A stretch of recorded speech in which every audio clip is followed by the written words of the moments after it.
Bonjour à tous. Aujourd'hui nous allons nous intéresser à un roman intitulé Le procès. Il a été écrit par Kafka et a été publié en 1925.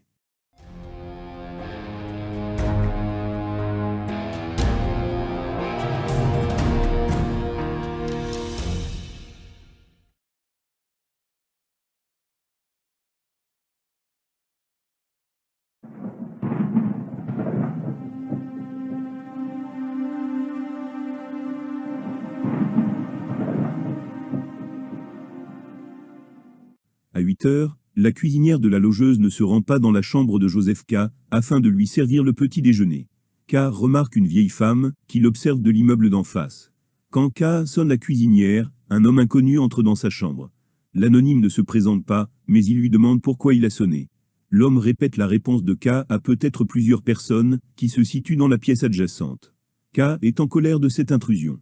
Il saute du lit et met un pantalon. Il se rend dans la pièce voisine, où il voit un autre homme. Ce dernier reproche à K de n'être pas resté dans sa chambre. Lorsque K regarde par la fenêtre, il remarque encore la vieille femme qui le regarde. Alors que K veut continuer son chemin, le second inconnu lui annonce qu'il est arrêté, mais qu'il ne peut pas lui en expliquer la raison. Il estime qu'il lui parle gentiment, et que son collègue nommé Franc le met sur un pied d'égalité. Les deux hommes préconisent à K de leur confier ses objets et son linge, car s'il les met au dépôt, ses affaires risquent d'être vendues avant la fin de son procès. K ne comprend pas ce qu'il se passe. Il en vient à penser que ce sont ses collègues de la banque qui lui ont fait une farce pour son 30e anniversaire. Il décide de jouer le jeu, afin de se conduire de manière prudente. K va chercher dans sa chambre son permis de bicyclette et son extrait de naissance, afin de les donner aux deux hommes. La logeuse qui s'appelle Madame Groubard ouvre la porte et la referme après avoir vu K. Il remarque que les deux hommes sont en train de manger son petit déjeuner. Un des hommes explique que Madame Groubard n'a pas le droit d'entrer, car K est arrêté. K n'obtient toujours pas d'explication sur la cause de son arrestation. K donne aux deux hommes ses pièces d'identité, mais ils n'en ont que faire. Ils ne sont là que pour le garder 10 heures par jour.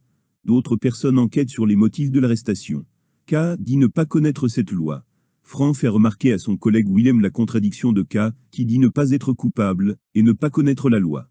K remarque que la vieille femme d'en face est cette fois-ci accompagnée d'un vieillard. Il demande à être conduit auprès de leur supérieur. Il apprend qu'il n'y sera conduit que lorsque le supérieur le demandera. On lui conseille de rester dans sa chambre et d'attendre ce que l'on décidera pour lui. Willem propose à K de lui ramener un petit déjeuner s'il paie. K retourne dans sa chambre et mange sa pomme de la veille. Il remarque que les deux vieillards sont postés à la fenêtre qui se situe en face de sa chambre. Il pense qu'il ne pourra pas travailler durant la matinée à la banque, mais qu'on l'excusera facilement. Il trouve étrange le fait qu'on le laisse seul dans sa chambre, car il pourrait mettre fin à ses jours. En réfléchissant, il ne trouve aucune raison de sauter la vie. Il boit 2 verres d'alcool. On le prévient que le brigadier le demande. Les deux hommes veulent que Joseph porte autre chose que sa chemise pour se présenter devant le brigadier. Il le force à mettre une veste noire. Joseph est conduit à la chambre de mademoiselle Bürstner qui est absente. Le brigadier se trouve assis derrière la table de nuit et 3 jeunes gens regardent les photos de mademoiselle Bürstner. À la fenêtre, K remarque les 2 personnes âgées accompagnées cette fois-ci d'un homme. K ne se dit pas très surpris par ce qu'il vient de se passer. Il ne pense pas que ce soit une plaisanterie. Il croit que l'affaire n'a pas beaucoup d'importance, car il ne se trouve aucune faute, et car les hommes venus l'arrêter ne portent pas d'uniforme. Le brigadier dit n'avoir qu'un rôle accessoire dans cette affaire, dont il n'en sait presque rien. Il n'est pas informé de l'accusation de K, mais il sait seulement qu'il est arrêté. Le brigadier reproche également à K son comportement. K veut téléphoner à M. Asterer qui est procureur. Le brigadier l'autorise à le faire. Cependant, K change d'avis après avoir remarqué que ce coup de fil ne rime à rien. K chasse les spectateurs de l'immeuble d'en face. Les 2 personnes âgées ne font que de se cacher derrière l'homme. K propose aux personnes présentes de mettre fin à cette histoire. Tout en se préparant pour partir, le brigadier lui dit que ce n'est pas possible de clore cette affaire. Il lui propose de se rendre à la banque. En effet, même si K est arrêté, il peut vaquer à ses occupations.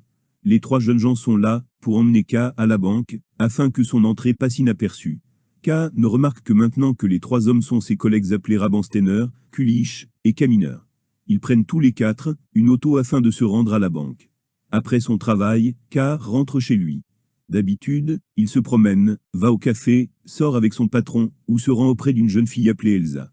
Il pense qu'il peut ramener l'ordre dans la maison de Madame Groubard, chez qui les événements de ce matin ont dû apporter du trouble. Une fois dans son immeuble, K se rend chez Madame Groubard. Il s'excuse du travail supplémentaire qu'a dû lui donner l'arrivée des hommes de ce matin. Madame Groubard avoue avoir écouté à la porte. Elle n'est pas inquiète au sujet de l'arrestation de K, car son arrestation n'a rien à voir avec celle des voleurs. Elle a l'impression qu'elle cache quelque chose de savant. Au contraire, K dit qu'il s'agit d'un néant ridicule. Il pense que s'il avait agi autrement ce matin, rien de cela ne serait arrivé. Elle lui conseille de ne pas prendre cette histoire à cœur. Il lui demande si mademoiselle Bürstner est présente, car il a quelques mots à lui dire. Madame Groubard lui répond que mademoiselle Bürstner est au théâtre, et qu'elle ne reviendra que tardivement. Il voulait s'excuser auprès de mademoiselle Bürstner, car une de ses chaises a été empruntée. Madame Groubard lui dit que tout est de nouveau en place. Elle raconte qu'elle a déjà vu mademoiselle Bürstner en compagnie de 2 hommes différents, ce qui lui déplaît fortement. Elle a l'intention d'en toucher 2 mots à la jeune femme après l'avoir encore observée. K s'emporte à cause de l'idée que se fait madame Groubard de mademoiselle Bürstner. Madame Groubard déclare vouloir garder sa pension propre. K lui fait remarquer que pour ce faire, il faudrait le congédier. De retour dans sa chambre, K ne peut dormir, et décide d'attendre mademoiselle Bürstner. À 11h30, il voit mademoiselle Bürstner arriver. Il lui dit qu'il a à lui parler. Elle l'invite à discuter chez elle. Il lui explique que sa chambre a été quelque peu dérangée par des étrangers, mais qu'il ne peut pas lui expliquer pourquoi. Elle remarque que ses photos ont été dérangées. Il lui raconte que le coupable n'est pas lui, mais un des jeunes hommes amenés par une commission d'enquête. Mademoiselle Bürstner en est étonnée. Elle pense que l'affaire ne doit pas être grave, puisque K est en liberté. Mademoiselle Bürstner n'a pas d'expérience avec la justice, mais elle se déclare attirée par elle et elle dit qu'elle va entrer dans une étude d'avocat le mois prochain. Mademoiselle Bürstner pourrait l'aider lors de son procès en lui donnant des conseils. Quand elle lui demande de quoi il s'agit, il dit qu'il ne le sait pas. La jeune femme pense qu'il se moque de lui. Il lui explique qu'il a été arrêté, sans qu'aucune enquête n'ait été menée. Mademoiselle Bürstner est trop fatiguée pour que K lui explique son affaire en détail. Il déplace sa table de nuit comme elle l'était ce matin, et lui explique la scène. Il crie les mots Joseph K, comme le brigadier l'a fait. Quelqu'un frappe à la porte. Mademoiselle Bürstner devine qu'il s'agit du neveu de madame Groubard, qui dort dans le salon. Elle a peur de ce que l'on pourrait croire. Elle demande à K de partir, mais il veut d'abord la rassurer. Il dit qu'il ira parler à madame Groubard qui croira sa version. Mademoiselle Bürstner dit que c'est à elle d'expliquer la présence d'un homme dans sa chambre. Elle lui demande de s'en aller. Lorsqu'ils sont tous les deux dans le vestibule, elle fait remarquer que le capitaine a allumé la lumière du salon et qu'il les écoute. Il l'embrasse. Il la quitte, rentre dans sa chambre et dort.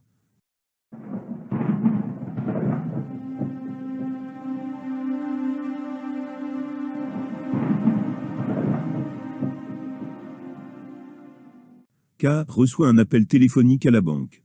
Une personne lui dit que K subira des interrogatoires toutes les semaines. Il a été décidé que ceux-ci tomberont un dimanche, car K ne travaille pas ce jour-là.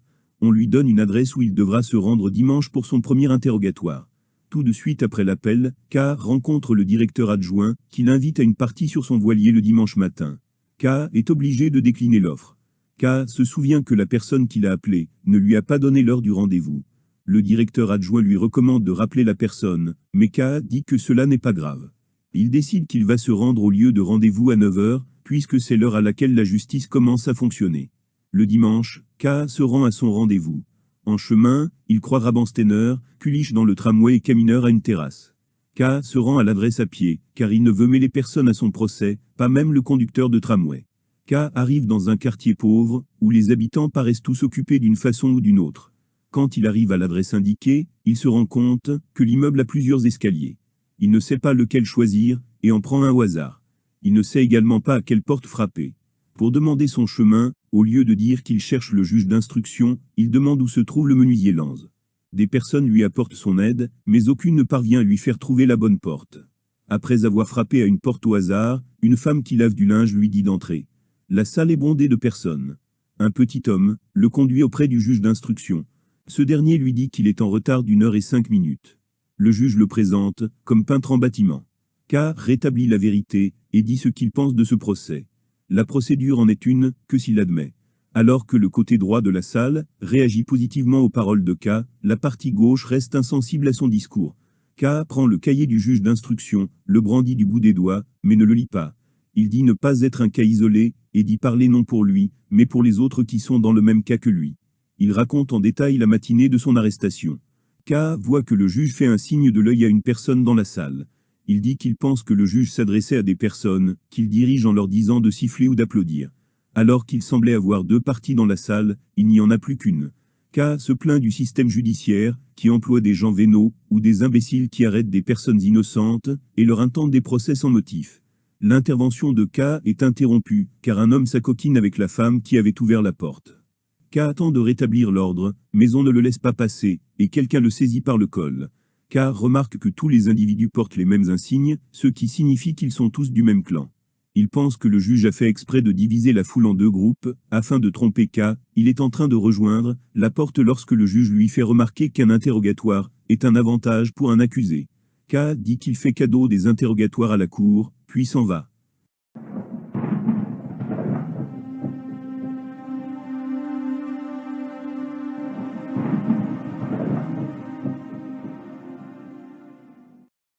K ne reçoit pas de convocation pour le dimanche suivant. Il décide de se rendre tout de même à la salle d'audience. Quand il y entre, il ne trouve que des pièces vides. La femme qui lui avait ouvert la porte la dernière fois lui dit qu'il n'y a pas de séance aujourd'hui. Elle ne veut pas que K consulte les livres situés sur la table de l'estrade. La femme est mariée à un huissier du tribunal. Cette femme et son mari habitent cet appartement qu'ils doivent libérer lorsqu'une séance se tient. L'homme qui s'est accoquiné la dernière fois avec elle la poursuit de ses assiduités. Son mari ne peut pas réellement s'interposer, car il s'agit d'un étudiant qui aura un poste important plus tard. Du discours de K, elle a compris qu'il cherchait à faire des réformes. K lui explique qu'il ne s'intéresse à la justice que parce qu'il a été arrêté. Il se dit prêt à l'aider, si elle lui rend service. Quand il demande à feuilleter les livres, elle accepte cette fois-ci. Dans le premier livre, K y voit une gravure cochonne. Le second livre est un roman intitulé Tourment, que Marguerite eut à souffrir de son mari. La femme veut lui apporter son aide. Elle lui parle de ses beaux yeux. K sait ce qu'elle lui veut, et il comprend qu'elle est elle aussi corrompue. Il se lève. Il ne pense pas que cette femme peut l'aider, car ses relations ne doivent se borner qu'à des fonctionnaires de bas étage, qui ne pourront pas faire changer le cours de l'affaire. Il dit qu'on l'a impliqué dans cette affaire pour des pots de vin. La femme déclare pouvoir influencer le juge d'instruction, qui écrit des rapports, qu'il donne à ses supérieurs.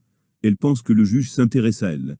En effet, le juge lui a rendu une lampe, tandis qu'elle était dans son lit, avec son mari, et le juge lui a envoyé des bas de soie pour soi-disant nettoyer la salle des séances. L'étudiant coureur de jupons fait son apparition. La femme doit lui parler, mais elle dit qu'elle sera entièrement à K après sa discussion. K se dit tenté par la femme. Elle pourrait l'aider dans son affaire, et elle serait un moyen de se venger du juge d'instruction. K s'impatiente, et le fait comprendre au couple. Pour toute réponse, l'étudiant serre plus fort, la femme et l'embrasse. Irrité de l'impatience de K, l'étudiant lui parle avec dédain. Il aurait dit au juge de ne pas laisser K en liberté, mais le juge ne l'a pas écouté. L'étudiant part en emportant la femme. Elle dit qu'elle ne veut pas être libérée de cet étudiant, qui ne fait qu'exécuter l'ordre du juge de la mener à lui. En sortant, K voit l'étudiant emmener la femme dans un escalier qui mène au grenier. Il s'agit du lieu des archives judiciaires. K pense que si la justice installe ses bureaux dans le grenier, c'est soit parce qu'elle a peu de moyens financiers, soit car la corruption engloutit tout l'argent disponible. K rencontre l'huissier qui cherche sa femme. Le mari a conscience qu'on envoie faire des commissions assez loin pour que l'étudiant ou le juge lui enlève sa femme. Même s'il rêve d'écraser l'étudiant, il ne peut rien faire contre les amants de sa femme. Il propose à K de donner une correction à l'étudiant. K se ferait un plaisir de le faire, mais il craint tout de même les répercussions qu'il pourrait s'ensuivre sur son procès. L'huissier lui propose de venir avec lui au bureau. K pourra y regarder des archives. Un long couloir sert de salle d'attente. Plusieurs hommes sont en train d'attendre sur des bancs. Quand K et l'huissier passent près d'eux, ils se lèvent. Leurs dos sont voûtés et leurs genoux pliés. L'huissier dit que ce sont des accusés. Quand K demande à un homme ce qu'il attend, il est tout d'abord incapable de répondre. Il finit par lui dire qu'il a adressé une requête à la justice il y a un mois et qu'il attend la réponse. K dit qu'il est lui aussi accusé, mais qu'il n'a produit encore aucun document. K pense que cet individu ne le croit pas quand il lui dit que lui aussi est accusé. Quand K le prend par le bras, l'homme se met à crier. K pense qu'on le prend peut-être pour un juge. K continue son chemin accompagné de l'huissier. K dit qu'il en a assez vu et veut partir. Il souhaite que l'huissier le raccompagne jusqu'à la porte. K est perdu, alors qu'il n'existe qu'un seul chemin. Il se met à crier, car il veut être raccompagné de suite, alors que le greffier a à faire une commission. Le cri fait venir deux bureaucrates. Une jeune fille lui offre une chaise, puisqu'elle pense que K est pris de malaise. Selon elle, on éprouve ce type de malaise la première fois que l'on vient ici. La cause en serait le mauvais emplacement des bureaux. K devient de plus en plus faible. La jeune fille veut l'emmener à l'infirmerie. K se rend compte que plus il reste dans cet endroit, plus son état empire. Le préposé au renseignement devine que K serait mieux une fois hors des bureaux. Afin d'expliquer le rire étrange du préposé, la jeune fille explique à K que les beaux vêtements du préposé au renseignement ont été achetés grâce à une cagnotte, et que le préposé au renseignement donne des informations aux inculpés. K est reconduit jusqu'à la porte par le préposé, et par la jeune fille. K se sent de plus en plus mal, et entend comme le mugissement d'une vague. K est amené jusqu'à la porte de sortie, mais il semble prendre du temps avant de la remarquer. Ce n'est qu'une fois, dehors qu'il retrouve la santé. La jeune fille et le préposé sont au contraire mal à l'air frais.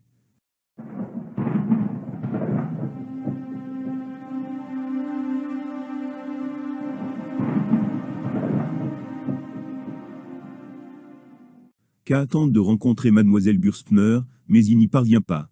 Il lui écrit qu'il veut la voir, qu'il respectera ses conditions, et qu'il attend un signe d'elle dimanche. Il ne reçoit pas de réponse.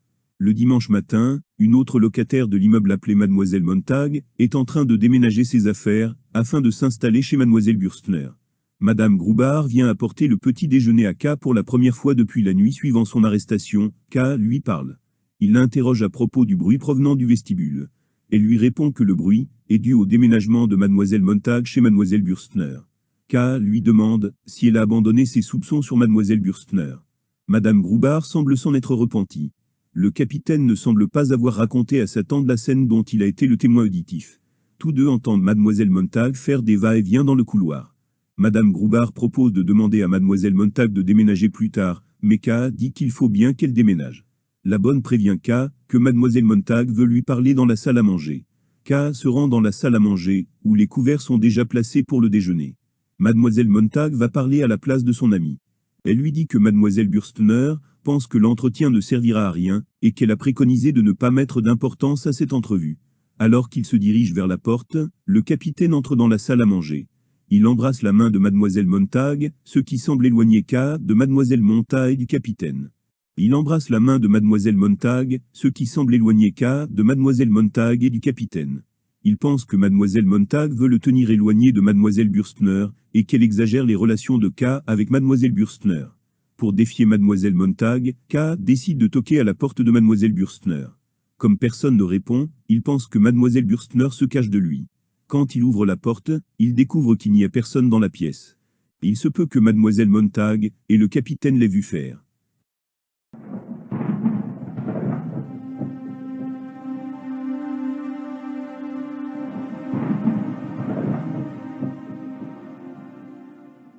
En quittant son bureau à la banque, K entend des soupirs provenant d'un débarras. En ouvrant la porte, il voit ses deux gardiens, qui étaient dans sa chambre le jour de son arrestation. Franz et Willem vont se faire battre par un inconnu, car K s'est plaint d'eux auprès du juge d'instruction. K dit qu'il n'a pas demandé leur châtiment. Willem explique qu'ils font leur travail de gardien, pour sortir de la pauvreté. Maintenant qu'ils ont été dénoncés, ils ne pourront plus devenir fustigeurs, mais devront effectuer des tâches plus subalternes. K fait en sorte que les deux hommes ne soient pas punis en proposant d'offrir de l'argent au bourreau. Il dit que les véritables responsables sont les hauts fonctionnaires. Le bourreau est inflexible. Il commence à battre Franck qui pousse un cri. K lui reproche ce cri et lui donne une bourrade. Des domestiques de la banque apparaissent. K ferme la porte du débarras, ouvre la fenêtre et dit aux domestiques qu'un chien vient de crier. Il pense qu'il aurait pu empêcher les mauvais traitements en donnant plus d'argent au bourreau ou proposant de se faire fouetter à la place de Franz et de Willem. Il n'entre pas de nouveau dans la pièce.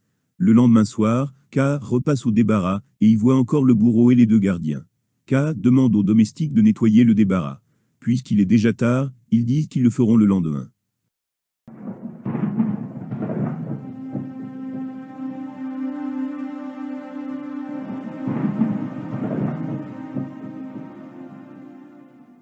L'oncle va voir K à son travail. Il est au courant du procès. En effet, sa fille l'a mise en courant, après avoir appris la vérité de la bouche d'un domestique quand elle était venue à la banque. L'oncle demande à son neveu des explications. K lui dit que cette histoire est vraie. Lorsque son oncle lui reproche son air calme, K lui dit qu'il vaut mieux qu'il soit ainsi. L'oncle lui demande de quoi il s'agit. Il a principalement peur que la honte du procès rejaillisse sur la famille. K ne peut pas parler ici, car il craint d'être épié par un domestique. Il met un remplaçant à son poste. Sur l'escalier, K explique qu'il ne s'agit pas d'un procès devant la justice ordinaire. Comme K a peur que le portier ne les écoute, ils sortent tous les deux à l'extérieur du bâtiment. L'oncle lui propose de venir à la campagne, afin de l'éloigner de la justice qui mettra plus de temps, pour pouvoir le joindre. K pense que, certes il est plus exposé aux poursuites en ville, mais que c'est ici qu'il arrivera le mieux à se défendre. K lui demande des conseils au sujet des démarches à suivre. L'oncle avait des contacts avec des personnalités, mais cela fait 20 ans qu'il a quitté la ville. Il prend une voiture, pour que tous deux se rendent chez Maître Hould qui est un avocat. K raconte toute l'histoire en détail à son oncle. L'oncle toque, une première fois à la maison de l'avocat. Des yeux apparaissent derrière le Judas, mais personne ne parle ni ouvre la porte. L'oncle toque une seconde fois. K et l'oncle aperçoivent un homme en robe de chambre, qui leur apprend que l'avocat est malade. La porte n'est toujours pas ouverte. Enfin, une femme leur ouvre, et leur dit que l'avocat est malade. Ils sont tout de même menés jusqu'à sa chambre. L'avocat est allongé dans son lit. L'infirmière appelée Lenny a tant de prévenance envers l'avocat que l'on devine qu'ils sont amants. L'oncle parvient à faire partir l'infirmière qui est réticente à ce que l'on parle d'affaires à un homme si mal en point. L'avocat est déjà au courant du procès de K, car il fréquente des gens de justice. Il dit que monsieur le chef de bureau est lui aussi présent dans cette pièce. Quand l'oncle lève la bougie, on voit effectivement un homme dans un des coins de la chambre. L'avocat propose qu'ils restent ensemble tous les quatre. L'oncle, l'avocat et le chef de bureau forment un groupe dont K est exclu. K pense que le chef de bureau était peut-être présent lors de son interrogatoire. Un bruit de porcelaine cassée se fait entendre. K sort de la chambre pour savoir ce qu'il se passe. L'infirmière a fait exprès de casser une assiette pour faire sortir K en dehors de la chambre. Elle attire K dans le cabinet de l'avocat. Elle lui reproche de ne pas être venu de lui-même plus tôt. Il lui explique qu'il ne pouvait pas quitter les trois hommes sans aucune raison. Elle pense qu'elle ne lui plaît pas. Dans la pièce, K voit un portrait immense du juge sur un trône qui semble vouloir bondir. Lenny lui révèle que le juge est en réalité petit et qu'il n'est qu'un juge d'instruction et non un grand fonctionnaire. Lenny lui reproche de ne penser qu'à son procès. Elle a entendu dire que K était trop entêté. Elle lui conseille d'avouer et ensuite de se faire aider par une autre personne. Lenny propose de trouver une personne qui pourrait l'aider. K installe Lenny sur ses genoux, car elle se presse trop contre lui. Lenny devine que K ne veut pas de son aide et qu'il a une amie. K lui montre une photo d'Elsa. Bien qu'elle soit son amie, K ne semble pas beaucoup tenir à elle, ni elle à lui. Il ne lui a jamais parlé du procès. Lenny lui demande si elle a un défaut physique. Elle lui montre son défaut qui est qu'elle a 2 doigts palmés. Elle commence ses approches. Ils tombent tous les deux à terre. Lenny lui donne la clé de la maison pour qu'il puisse revenir. K sort de la maison. Dans la rue, il retrouve son oncle. Ce dernier est très mécontent, car il pense que l'aventure, avec l'infirmière donne une plus mauvaise tournure à l'affaire. Après son départ, les 3 hommes n'en ont pas parlé, mais le silence a montré l'embarras dans lequel ils étaient.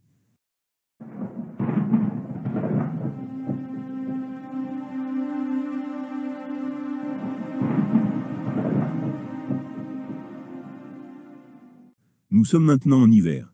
Dans son bureau, K réfléchit tant à son procès qu'il ne parvient plus à travailler.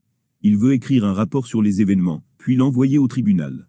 Il a déjà rencontré plusieurs fois Maître Hould, mais cet avocat ne fait que des discours creux et ne lui pose pas les questions essentielles. L'avocat a dit avoir eu à défendre des clients comme K et qu'il a gagné des procès similaires.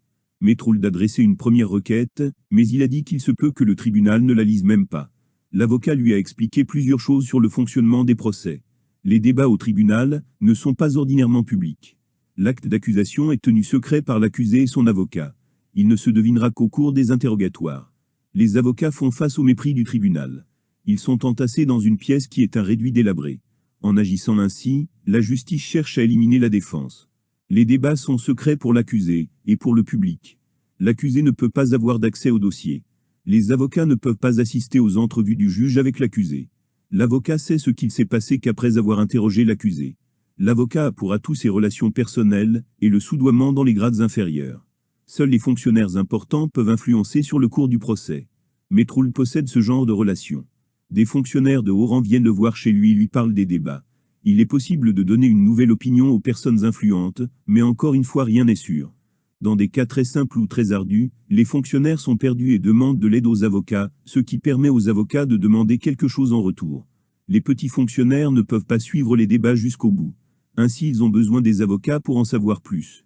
Le juge explique l'irritabilité des fonctionnaires par les nombreux obstacles qu'ils doivent surmonter. Même si l'on remarque des choses qui ne vont pas dans la justice, il ne faut surtout pas chercher à l'améliorer. L'attitude de K lors de sa première rencontre avec l'avocat fait que l'on ne peut plus compter sur l'aide du chef de bureau. Maître Hould a écrit une première requête, mais il ne l'a pas encore envoyée. En premier lieu, il faut entrer en contact avec les fonctionnaires utiles. L'avocat n'en dit pas le résultat, qui de toute manière, ne signifie rien pour le moment. L'avocat dit à K que son affaire avance favorablement, mais K sait que rien n'avance. Il se rend compte que son procès a été mis dans de mauvaises mains. L'affaire traîne pour le pousser à l'inaction et lui révéler le verdict, comme une douche froide. K sent qu'il faut qu'il fasse quelque chose, mais il en est incapable, car il est dans un état d'abouli. Sa situation est dépendante de l'évolution de son procès. Il pense que puisqu'il a réussi à monter jusqu'à son poste à la banque, il réussira son procès. Il réfléchit à se défaire de son avocat. Ensuite, il enverra sa requête et insistera pour qu'elle soit lue. K a du mal à écrire sa requête. Il se rend compte de la difficulté de l'exercice, car ne sachant pas la nature de l'accusation, il devra y mettre toute sa vie. Il ne sort de ses rêveries que 2 heures plus tard. Il apprend que 2 gros clients de la banque sont en attente. Le premier est un industriel. Celui-ci se demande s'il doit confier à cette banque une affaire similaire à celle qu'il lui a déjà confiée, ou bien la confier à une autre banque désireuse de s'occuper de cette affaire. K l'écoute au début, puis se détache de son discours. Le directeur adjoint entre dans le bureau. L'industriel parle du peu d'intéressement de K pour son affaire. Le directeur adjoint parle avec l'industriel. Les 2 hommes forment un bloc et K ne parvient pas à refaire surface. Le directeur finit par inviter l'industriel dans son bureau, afin de conclure l'affaire. K est seul dans son bureau, mais il n'invite pas à entrer, dans son bureau les personnes qui attendent dans l'antichambre. Il se met à repenser à son procès. Il comprend à quel point, il lui sera difficile de se défendre seul, et il doute même de l'issue favorable du procès. La préparation du procès risque de faire ralentir la carrière de K, il ne voit pas comment concilier le travail qu'il doit effectuer pour le procès et le travail auprès des clients de la banque. Il pense au directeur adjoint, qui est son concurrent auprès du directeur. Il croit que le directeur adjoint n'est pas au courant de son procès, sans quoi il s'en serait servi contre lui. L'industriel repasse par le bureau de K, il lui dit que le contrat est signé, mais il ne lui montre pas les papiers. L'industriel a entendu parler de son procès par le peintre Titorelli, qui peint des portraits pour le tribunal. Le peintre peut apprendre à K comment approcher certains magistrats. L'industriel dit que K gagnera son procès, car il est presque un avocat. Le client lui écrit une lettre de recommandation. K dit à l'industriel qu'il ira voir le peintre, ou qu'il lui enverra une lettre en lui demandant de passer au bureau. L'industriel le met en garde, car une lettre pourrait lui apporter des problèmes. K ne s'était pas rendu compte du danger, et il met en doute son propre jugement. Un domestique apprend à K que 3 personnes l'attendent dans l'antichambre. K fait apporter son manteau. Il dit à ses clients qu'il doit régler une affaire en urgence en ville, et il leur propose de repasser à un autre moment. Les 3 messieurs sont mécontents d'avoir attendu des heures pour rien, et il dit que leurs affaires sont urgentes. Le directeur adjoint accepte de les recevoir à la place de son collègue. K en est contrarié. Quand il revient à son bureau, il voit le directeur adjoint fouiller dans ses papiers, et en apporter dans son bureau. Il pense à s'en venger plus tard. K se rend chez le peintre qui habite dans un quartier encore plus pauvre que celui de la justice. Il trouve son chemin grâce à un groupe de fillettes. Elles essaient d'entrer chez le peintre, mais Titorelli parvient à les empêcher. Le peintre révèle que les fillettes s'introduisent régulièrement chez lui. L'atelier du peintre est misérable. K donne la lettre de l'industriel. Le peintre était en train de faire la peinture d'un juge. Ce dernier est représenté avec un bandeau autour des yeux et une balance représentée avec des ailes.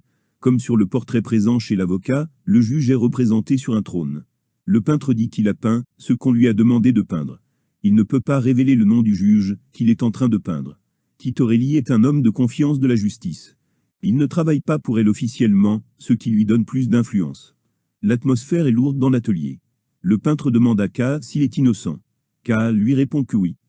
Titorelli dit que dans ce cas, l'affaire est simple, ce qui n'est pas l'avis de K, le peintre a conscience que lorsqu'un tribunal pense qu'un accusé est coupable, il est impossible de lui enlever cette conviction. Les 2 hommes sont dérangés par les fillettes qui sont restées derrière la porte, et s'adressent au peintre. Titorelli pense que K va s'en tirer tout seul, puisqu'il est innocent. La justice n'admet pas de preuves devant le tribunal, mais il y a les preuves officieuses. K prend conscience que les auxiliaires pourraient lui être utiles. Le peintre lui dit qu'il existe 3 solutions. L'acquittement réel qui ne fonctionnera que si K est innocent, et sur lequel le peintre n'a aucune influence, l'acquittement apparent, et l'atermoiement illimité. K lui fait remarquer 2 contradictions dans son discours. Le peintre lui répond qu'il ne faut pas confondre ce que dit la loi et ce qu'il a appris. Les acquittements réels sont une légende. Le peintre en a entendu parler, mais il n'en a jamais vu. K a trop chaud dans l'appartement, mais la chaleur ne gêne pas le peintre. L'acquittement apparent demande un effort violent, mais momentané. Si K choisit cette solution, le peintre lui écrira une attestation d'innocence, qui lui permettra de se porter caution de l'innocence de K. Titorelli, devra faire le tour des juges, pour qu'ils y apposent leur signature. Le peintre devra ensuite donner l'attestation au juge qui conduit le procès. Si le juge l'acquitte, K est libre, mais pas définitivement, car la procédure se poursuit. Une nouvelle arrestation pourra tomber n'importe quand. L'atermoiement illimité nécessite moins d'efforts que l'acquittement apparent, mais nécessite des petits efforts réguliers. Il faudra suivre constamment son procès et faire des visites au juge ou aux juges qui pourraient faire pression sur le juge. S'il suit cette solution, K est à peu près sûr de ne pas être condamné. Il aura par contre à subir quelques désagréments, comme des interrogatoires et des perquisitions.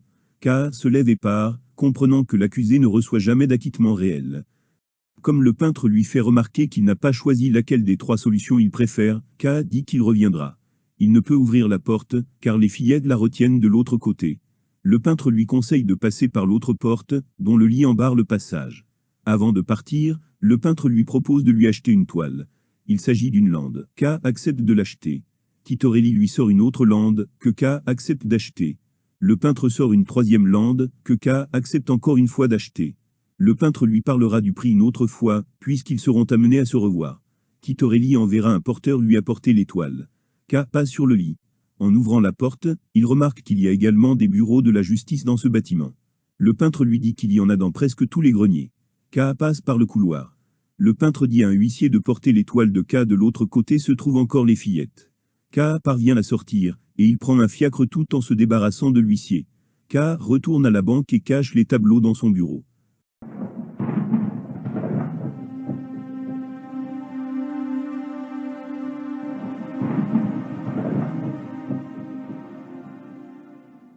K décide de se passer de son avocat. Il veut lui apprendre la nouvelle en se rendant chez lui, car il souhaite voir la réaction de l'avocat quand il lui apprendra la nouvelle. Il est 10 heures du soir. K sonne 2 fois, puis quelqu'un tourne la clé. Il entre et aperçoit Lenny s'enfuir en chemise. Il voit l'homme qui lui a ouvert la porte. Il s'agit d'un client de l'avocat. Cet homme est sans veston, ce qui fait croire à K qu'il est l'amant de Lenny. L'homme, qui s'appelle le négociant Bloch, lui dit qu'il n'est pas son amant. Accompagné de Bloch, K cherche un moment Lenny. Il arrive au cabinet de l'avocat où il retrouve le portrait du juge. Quand K sous-entend qu'il s'agit d'un grand juge, Bloch dit que c'est un grand juge. Cependant, Bloch se rappelle qu'il a entendu dire qu'il était un petit juge après que K le lui ait dit. Le négociant dit que Lenny est peut-être dans la cuisine en train de préparer un bouillon pour l'avocat. Il la retrouve effectivement à cet endroit. Quand K interroge Lenny sur le négociant, elle répond qu'il s'agit d'un pauvre homme. K a tout de même des doutes que Lenny et Bloch dissipent bien vite. Il envoie Lenny l'annoncer à l'avocat. Il lui fait également monter le lait, afin que l'avocat prenne des forces avant l'entretien. Bloch est un client de l'avocat qui le conseille sur son commerce, et le représente pour son procès, qui dure depuis plus de 5 ans. Il va lui révéler un de ses secrets, mais il faudra que K lui confie lui aussi un secret. Bloch lui avoue qu'il a également vu d'autres avocats, ce qui n'est pas permis. Il a 5 avocats marrons. Bloch espère ainsi gagner son procès. Son entreprise a diminué de taille, car la justice lui a coûté cher, mais aussi car le procès lui prend toute sa vitalité. Il a essayé de travailler pour la justice, mais il n'y a pas réussi. Bloch se trouvait dans la salle d'attente des bureaux, lorsque K est passé. K dit qu'il pense que si les accusés se sont levés à son passage, c'est car il avait pris pour un juge. Le négociant lui révèle qu'ils se sont levés pour l'huissier, et non pour K, dont il savait déjà qu'il était accusé. Le négociant parle d'une superstition selon laquelle l'issue du procès se voit dans les lèvres de l'accusé. Certains ont vu que K n'allait pas tarder à être condamné. L'homme à qui il a parlé a vu la condamnation de K, mais aussi sa propre condamnation sur la bouche de K. Le négociant s'emballe en parlant de son procès. K lui demande de parler plus lentement afin de le comprendre. Le négociant se rappelle que K est un néophyte, et que les choses ne sont pas aussi claires que pour lui actuellement. Bloch se souvient de lui-même quand son procès avait 6 mois. Son affaire n'avançait pas, il n'était pas content de son avocat et Metrould avait déjà fait plusieurs requêtes. Ces dernières n'ont servi à rien. Quand il a pu en lire une, Bloch n'y a vu que du vide. Il n'a jamais remarqué le moindre progrès de son procès. Il a alors pris d'autres avocats. Il dit que Metrould, et les avocats marrons qu'il connaît, ne sont que des petits avocats. Les grands avocats lui sont inconnus. Il conseille à K de renoncer à rêver d'en rencontrer un. Lenny revient auprès des 2 hommes. K voudrait que le négociant continue son histoire, mais il est visiblement gêné par la présence de Lenny. La jeune femme a annoncé K à l'avocat. K pourra retrouver plus tard Lenny, car il dort sur place. Lenny lui fait comprendre que si l'avocat l'entretient si tardivement, il est 11 heures du soir. C'est grâce à elle. Lenny le fait, contre le fait qu'il l'aime. K et Bloch pensent que l'avocat le reçoit tardivement pour également d'autres raisons. Nous apprenons que l'avocat ne voit Bloch que quand il le veut, ce qui force le négociant à quasiment habiter dans sa maison. Il est devenu peu à peu l'esclave de l'avocat. Lenny lui montre la chambre de Bloch. Il s'agit d'une minuscule chambre de bonne, où il n'y a de la place que pour un lit. K s'apprête à aller voir l'avocat. Bloch lui rappelle sa promesse. Il doit lui dire un secret en échange du sien. K lui révèle qu'il va congédier l'avocat. Lenny le pourchasse, mais K a le temps d'entrer chez l'avocat et de fermer la porte à clé. Metroul dit que Lenny peut être importune. En effet, elle s'amourache de tous les accusés qu'elle trouve beaux. L'avocat reconnaît lui-même que l'on distingue les accusés des autres personnes, car ils sont les plus beaux. K lui dit qu'il ne veut plus qu'il l'assiste. L'avocat veut qu'ils en parlent ensemble. K lui explique les raisons de cette séparation en prenant des pincettes. L'avocat a déjà eu des clients qui ont voulu se défaire de lui à cette fin du procès, mais il pensait que K aurait eu plus de jugement, et il lui reproche de manquer de confiance en lui. K ne comprend pas pourquoi le juge s'humilie devant lui, et pourquoi il tient tant à lui. L'avocat dit qu'il ne s'occupe plus que des clients qui ont une affaire telle que celle de K. Il a réduit ses effectifs, jusqu'à être seul, car ces cas-là nécessitent de s'en occuper solitairement. Il se dit différent des avocats des causes ordinaires. K lui demande ce qu'il pourrait faire s'il continuait de s'occuper de son cas. K ne comprend pas pourquoi le juge s'humilie devant lui, et pourquoi il tient tant à lui. L'avocat dit qu'il ne s'occupe plus que des clients qui ont une affaire telle que celle de K. Il a réduit ses effectifs, jusqu'à être seul, car ces cas-là nécessitent de s'en occuper solitairement. Il se dit différent des avocats des causes ordinaires. K lui demande ce qu'il pourrait faire s'il continuait de s'occuper de son cas. Metroul dit qu'il continuerait ses démarches. K devine qu'il continuera à ne rien faire. L'avocat pense que si K agit et pense ainsi c'est, car il n'est pas traité aussi durement que les autres accusés. Pour lui en fournir un exemple, il va faire venir Bloch. Il se tourne contre le mur, et sonne Lenny. Il demande à Lenny d'appeler Bloch. Le négociant est appelé et vient rapidement. L'avocat reproche à Bloch de venir au mauvais moment. Metroul dit qu'il a vu le juge récemment, et il demande à Bloch s'il veut savoir ce qu'il a dit. Le négociant est prêt à se mettre à genoux. K ne veut pas qu'il s'humilie devant l'avocat. Le juge punit Bloch en lui faisant comprendre qu'il sait qu'il a d'autres avocats. Quand K dit à Bloch qu'il ne s'inquiétera plus s'il s'humilie encore devant l'avocat, Bloch se montre agressif envers K et veut que l'on s'adresse à lui comme à un monsieur. K se demande si Bloch est comme cela, car il n'arrive pas à discerner sa véritable personnalité, ou bien si c'est par crainte de Metroul. Bloch se plaint auprès de l'avocat de la manière dont K lui parle. Bloch se met à genoux près du lit. Lenny vient le rejoindre. Elle montre à Bloch qu'il faut embrasser la main de Metroul. Bloch le fait 2 fois. Après que Lenny lui ait caressé les cheveux, l'avocat demande à la jeune femme comment s'est comporté Bloch aujourd'hui. Elle lui répond qu'il s'est tenu tranquille, et a bien travaillé. L'avocat lui demande ce qu'il a fait durant la journée. Lenny l'a enfermé dans la chambre de bonne, où il a lu les écrits passés par l'avocat, alors qu'il faisait sombre dans la pièce. Les écrits étaient difficiles à lire, afin que Bloch comprenne à quel point il se démène pour lui. L'avocat apprend à Bloch que le juge a parlé de lui, et de son procès défavorablement. Le juge a dit à l'avocat que le procès n'a même pas encore commencé. Ces révélations provoquent un choc en Bloch. L'avocat le lui reproche. Metroul lui parle du peu d'importance des paroles du juge, mais en même temps, il dit que la condamnation peut tomber n'importe quand, et peut être donnée par n'importe qui. K ne comprend pas le but de cette mise en scène, qui au lieu de le garder près de l'avocat, l'en l'éloigne.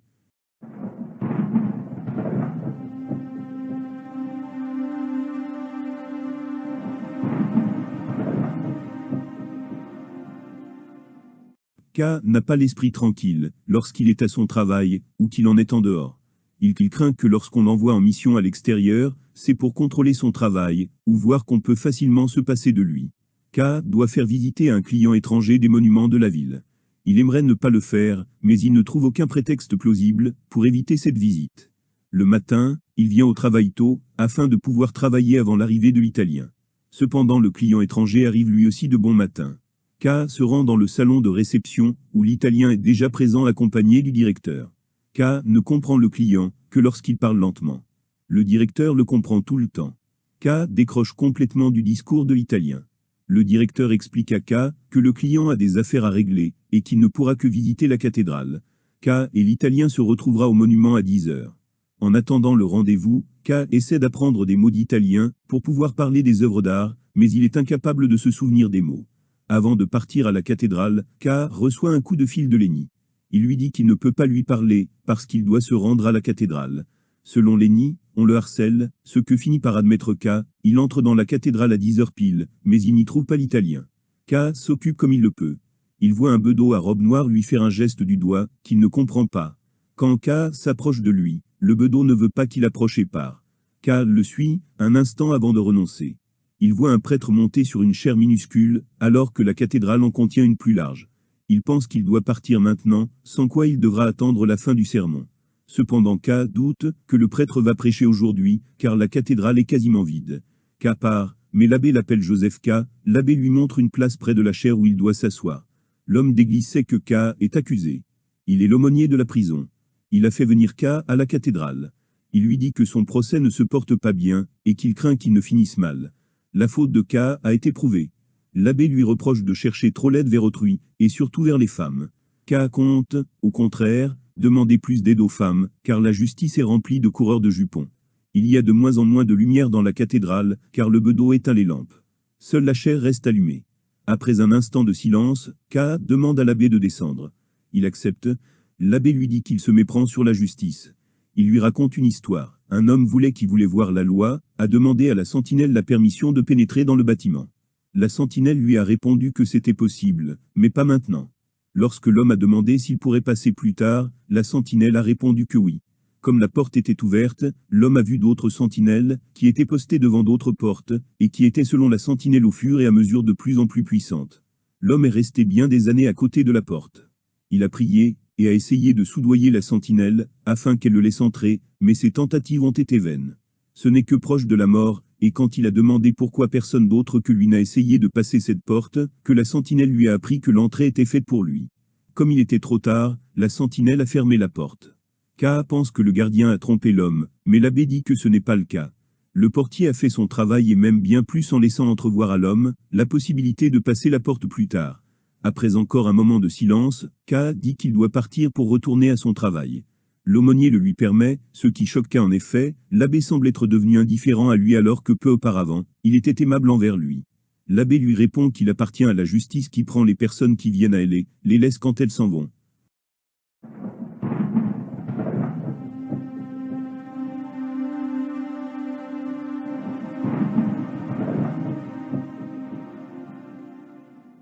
La veille de ses 31 ans, K reçoit la visite de 2 hommes chez lui. Tous les 3 descendent dans la rue. Les 2 hommes s'accrochent au bras de K à une place. K décide de ne plus avancer. Il lui semble voir Mademoiselle Bürstner. Il se rend compte de l'inutilité de résister. K décide de suivre un instant la jeune femme, mais il quitte ses traces une fois qu'il a décidé qu'il pouvait se passer d'elle. Les 3 hommes passent sur un pont et K regarde une île sur laquelle il passait du temps autrefois. En chemin, il rencontre un agent qui veut leur parler. K fait faire demi-tour aux 2 hommes, les fait tourner à un coin, et ils se mettent à courir. Le groupe va hors de la ville, et s'arrête à une carrière. K est partiellement déshabillé. Les 2 inconnus le positionnent de manière à ce que K ait la tête posée sur une pierre. Un homme sort un couteau. K se rend compte qu'il devrait se tuer lui-même, mais il ne le fait pas, car il préfère laisser cette action à la justice. Il aperçoit un homme ouvrir une fenêtre de la maison, et regarder la scène. Un des hommes lui donne un coup de couteau dans le cœur. K prononce ces derniers mots qui sont, comme un chien. On avait sûrement calomnié Joseph K, car, sans avoir rien fait de mal, il fut arrêté un matin. La première phrase du roman comporte 3 éléments étranges. Tout d'abord, on ne dit jamais si quelqu'un a calomnié Joseph K, qui pourrait avoir envie de le faire. K vit seul, il n'a pas d'amis, pas de famille, et n'a que des collègues de travail et des voisins de chambre. Son travail occupe tout son temps, il se rend tôt à son travail, et le quitte tardivement. Son seul ennemi semble être le directeur adjoint. Est-ce lui qui a calomnié Joseph K? Ensuite, nous ne sommes pas sûrs qu'il n'ait rien fait de mal. Du début jusqu'à la fin du roman, nous ne savons pas de quoi est accusé K. Du discours d'un des gardiens, nous pouvons deviner que les gens sont arrêtés d'abord, et que l'on cherche leur tort ensuite. K se dit sans cesse innocent, mais l'est-il vraiment? Comme le fait remarquer un de ses gardiens, K se dit innocent, mais il ne connaît pas la loi. Enfin, il est dit plusieurs fois qu'il est arrêté, or il est tout le temps libre. Dans le premier chapitre, K se comporte comme un coupable. Il ne chasse pas les personnes qui sont entrées dans sa chambre. Il ne cherche pas non plus à partir. Il dialogue avec ses 2 gardiens. Il va même jusqu'à leur donner des papiers d'identité et les laisser manger son petit déjeuner. En parlant à haute voix à Franz, il reconnaît lui-même qu'il donne en quelque sorte un droit de regard à l'étranger. Alors qu'il tolère les gens qui ont pris possession de sa demeure, Il est très dur envers les personnes qui le regardent par la fenêtre. Il devrait être ainsi, avec les hommes à l'intérieur de chez lui, mais il ne le fait pas. K leur cède à tout, par exemple sur le fait de ne pas sortir, sur le fait de mettre une veste noire, ou sur le fait de se présenter devant le brigadier quand il le décide. La première erreur de K consiste à donner des informations à un intrus. Lorsque Franz entre dans sa chambre, K lui explique pourquoi il a sonné, alors qu'il ne lui doit pas d'explication. Il dit lui-même ne pas être très surpris de son arrestation, alors qu'il devrait l'être. Seul un coupable ne le serait pas. K remarque lui-même qu'il n'aurait pas dû agir ainsi. Il le pense, lorsqu'il est chez Madame Groubard. Il aurait dû soit être plus ferme, ou alors moins ferme, autrement dit plus intransigeant avec ses gardiens, ou être moins ferme en acceptant de modifier quelque peu son emploi du temps.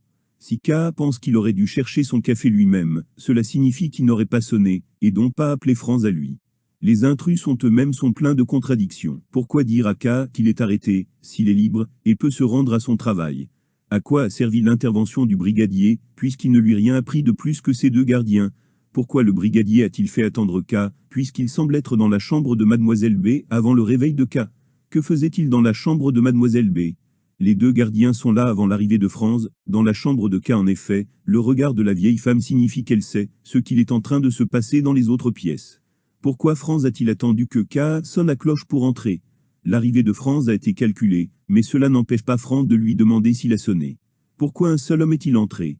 Pourquoi ces hommes ont-ils cette aspiration pour les livres? Dès le premier chapitre, nous avons cette impression que tout le monde sait tout sur K, mais que lui-même ne connaît pas grand-chose sur les autres. Une des explications peut être qu'il est sans cesse épié. En effet, durant tout le temps que les intrus se trouvent chez lui, K aperçoit des personnes le regardant par les fenêtres de l'immeuble d'en face. Tout le monde connaît le prénom et le nom de Joseph K. Contrairement aux autres K, ne connaît pas tout sur les autres. Il ne connaît les noms des deux inspecteurs seulement, quand ils se parlent entre eux. Il ne connaît pas le nom du brigadier. Il ne connaît pas le prénom de Mademoiselle Bürstner. Plus tard, l'oncle ne sera même pas nommé par K. Dans le premier chapitre, nous avons une représentation des échelons inférieurs de la justice. Tout d'abord, ils ne connaissent pas le cas de K, ils ne connaissent pas les échelons supérieurs, mais uniquement des personnes des échelons inférieurs. Les subalternes se contentent d'appliquer les ordres qu'on leur a donnés. Ils sont voleurs. En effet, Franz et Willem volent le petit déjeuner de K et voudraient ses vêtements et ses objets. Nous apprendrons plus tard que Franz et Willem reçoivent une punition, car ils se sont mal comportés envers K. Puisque les ordres proviennent des échelons supérieurs, cela signifie que dans la salle d'audience, au moins un membre des échelons supérieurs était dans la pièce. La première scène a un effet de surprise. Lorsque K avait 29 ans et 364 jours, il était libre. À l'âge de 30 ans tout juste, il est arrêté. L'arrestation se déroule un matin au réveil. Ceci nous donne encore plus l'idée de coupure et de brutalité. Il n'est pas arrêté au cours de la journée ou au cours de la nuit, mais au tout début de la journée. Il franchit comme une sorte de palier en passant directement du sommeil à l'arrestation. Il est tel Gregor Samsa, qui se réveille en étant devenu subitement un insecte.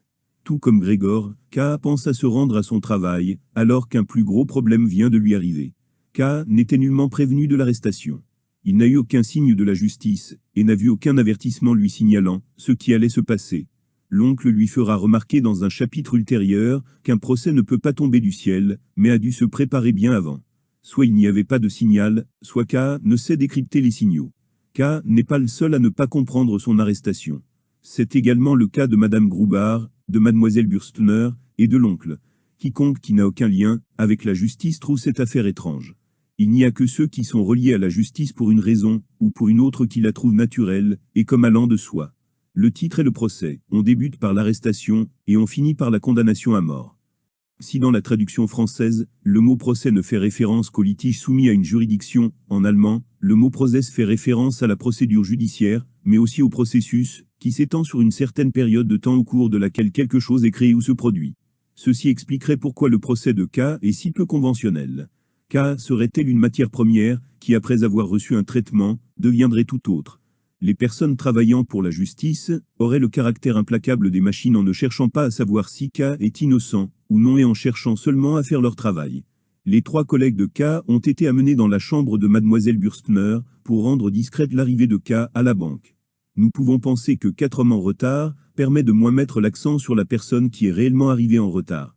Cependant, quand 4 hommes entrent dans un endroit, ils sont moins discrets que si un seul homme y était entré. Un autre problème est que le monde de la justice et le monde du travail ont été mêlés. K mélange lui aussi la banque avec son procès. Il pense que s'il a réussi à monter jusqu'à son échelon, il arrivera à son procès. L'industriel confondra aussi les deux sphères en disant que K est presque un avocat. Un autre problème est que maintenant que les trois hommes sont au courant que K a un procès, la nouvelle peut se répandre dans la banque. C'est à cause de cela que la fille de l'oncle a pu mettre son père au courant du procès de K. Joseph K se dit innocent, mais plusieurs choses dans son comportement ne vont pas. Il n'agit pas comme il le devrait envers Madame Groubard et Mademoiselle Bürstner.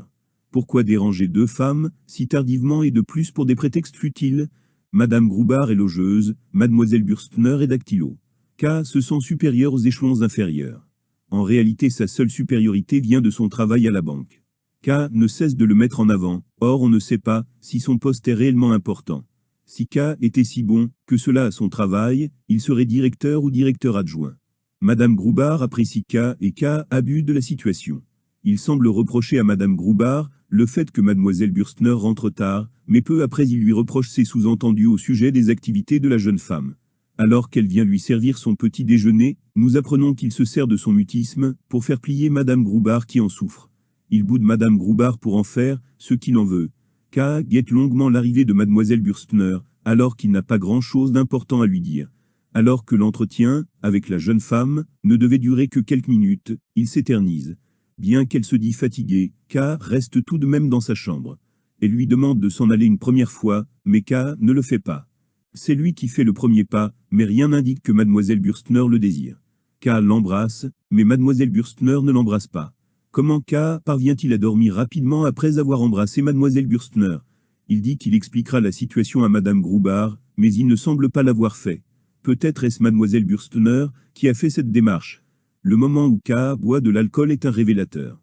En effet, K fait les choses, et pour se donner bonne conscience, il invente des excuses et des prétextes. Les personnes sont étonnamment gentilles avec K. Willem dit que lui-même et Franz le sont envers K. Le brigadier lui permet de téléphoner au procureur. Franz a attendu que K se réveille avant d'entrer dans sa chambre. Lors du coup de fil que K reçoit à son travail, des personnes ont fait en sorte que K soit interrogé le dimanche. Lors de son interrogatoire, le juge ne sait que très peu exprimer. C'est K qui a monopolisé le discours. K a pu partir de la salle d'audience quand il l'a décidé. Le juge lui dit que l'interrogatoire d'un accusé représente toujours pour lui une chance, même si nous ne saisissons pas où se trouve la chance dans un interrogatoire.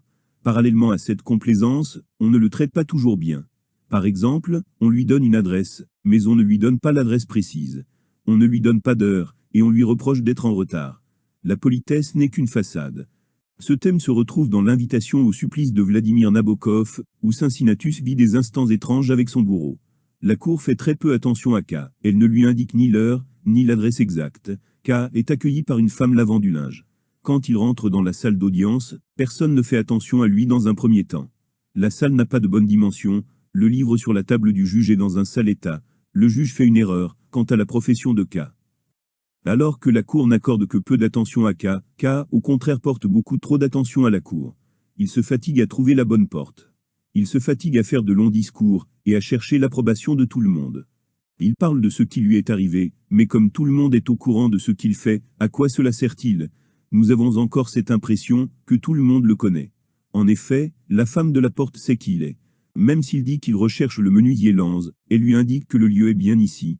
Le petit homme, qui le conduit auprès du juge, sait très bien qui il est. Le juge le sait aussi.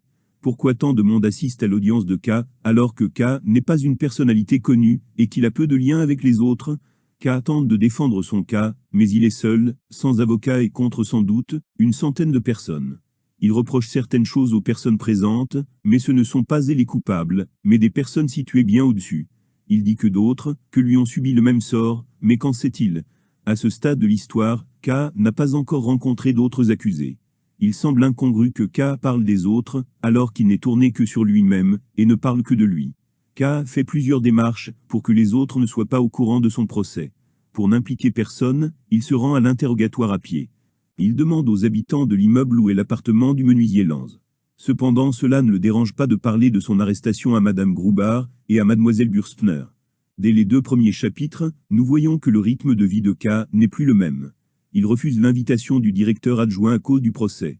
Le premier soir de son arrestation, il rentre directement chez lui, et ne passe pas du bon temps avec ses collègues, ou ne va pas voir Elsa. En se rendant à son interrogatoire, c'est comme si K reconnaissait qu'il était coupable. Il dit au juge que ces procédés ne constituent une procédure que s'il admet. Le problème est que la procédure n'existe que parce que K lui accorde du crédit. En parlant trop, K donne beaucoup d'informations à des personnes, alors qu'il ne leur doit rien. K est tellement lié à son procès qu'il est capable de trouver le bon escalier et la bonne porte seul.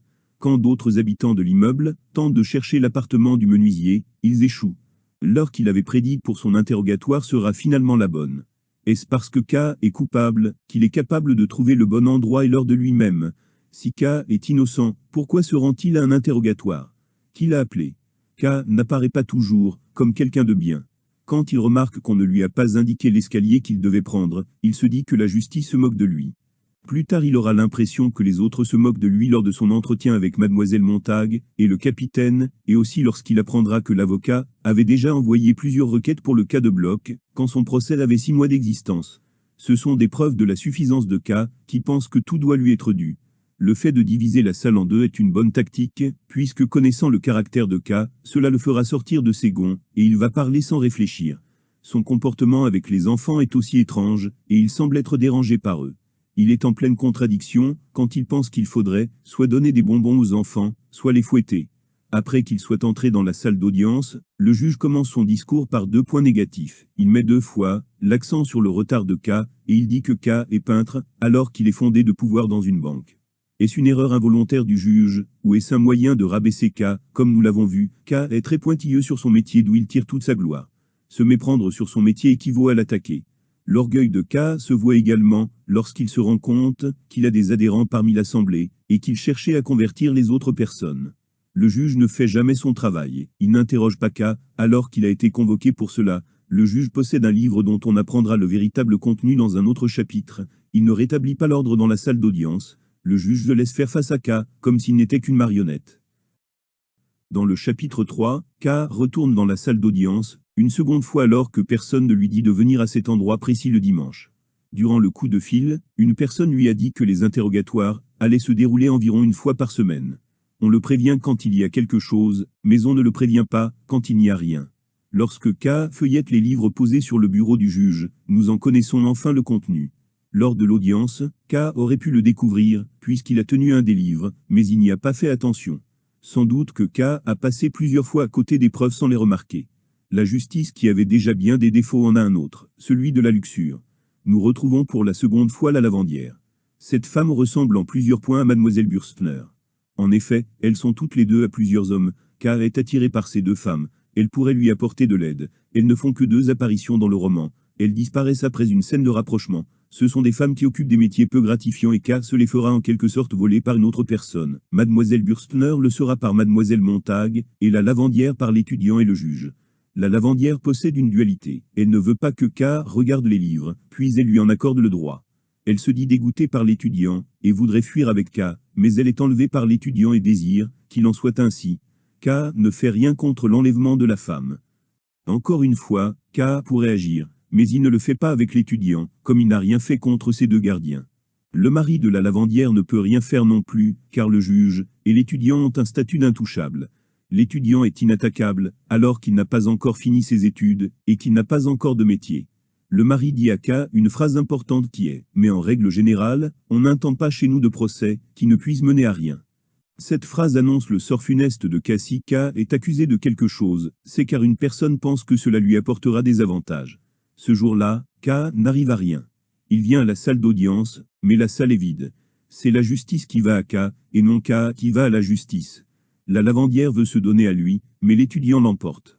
Il veut visiter les archives de la justice, mais il ne parvient pas à rester dans les locaux.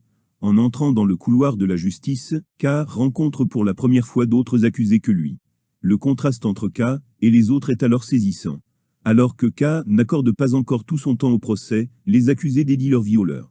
Ils sont capables d'attendre longuement des nouvelles les concernant. Les accusés sont très dociles et soumis auprès du personnel de justice, alors que K s'est défendu avec virulence la semaine dernière. Les accusés semblent avoir changé physiquement, ils sont courbés, et semblent ne pas pouvoir détendre complètement les jambes quand ils se lèvent. Encore une fois s'exprime la supériorité de K, lorsqu'il est avec les autres accusés.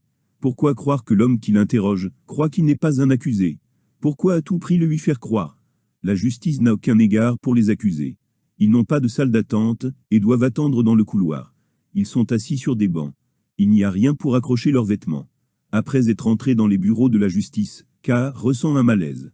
Alors qu'il est un homme de 30 ans, en bonne santé, il doit être porté par une femme et un homme, afin d'arriver jusqu'à la sortie. Les bureaucrates ne ressentent pas ce malaise et les accusés dans le couloir non plus. S'ils ne le ressentent pas, c'est car ils sont habitués à cet air. Puisque K arrive pour la première fois dans ses bureaux, il est indisposé et commence à avoir une hallucination. Encore une fois, le personnel semble aimable avec K, puisqu'une femme et un homme l'aident à sortir des bureaux. Le fait que les bureaux de la justice se situent au-dessus de la salle d'audience explique l'atmosphère étouffante et difficilement respirable de la salle d'audience. L'air vicié s'est infiltré jusqu'à l'étage du dessous. L'air semblait moins empoisonné dans la salle d'audience, puisque K a réussi à être vindicatif dans ses discours, et qu'il a pu sortir de cet appartement de lui-même. Dans le 4e chapitre, il est dit que K a essayé plusieurs fois de voir Mademoiselle Bürstner, mais qu'il n'y est pas parvenu. Deux solutions s'offrent à nous, soit Mademoiselle Bürstner cherche à l'éviter, soit elle n'est tout simplement pas là. Nous savons que K a écrit une lettre à Mademoiselle Bürstner. Cette dernière l'a bien reçue, puisque Mademoiselle Montag parle de l'entretien demandé à Mademoiselle Bürstner lors de l'entretien avec K. Le fait que Mademoiselle Montag veuille parler à K précisément le dimanche est la preuve que Mademoiselle Bürstner a lu la lettre de K. Pourquoi Mademoiselle Bürstner n'a pas répondu à sa lettre? Il est expliqué que Mademoiselle Montag a proposé à Mademoiselle Bürstner de parler à K à sa place. Mademoiselle Bürstner a accepté. Cet arrangement semble étrange. Pourquoi Mademoiselle Montag a-t-elle fait cette proposition? Pourquoi Mademoiselle Bürstner a-t-elle accepté?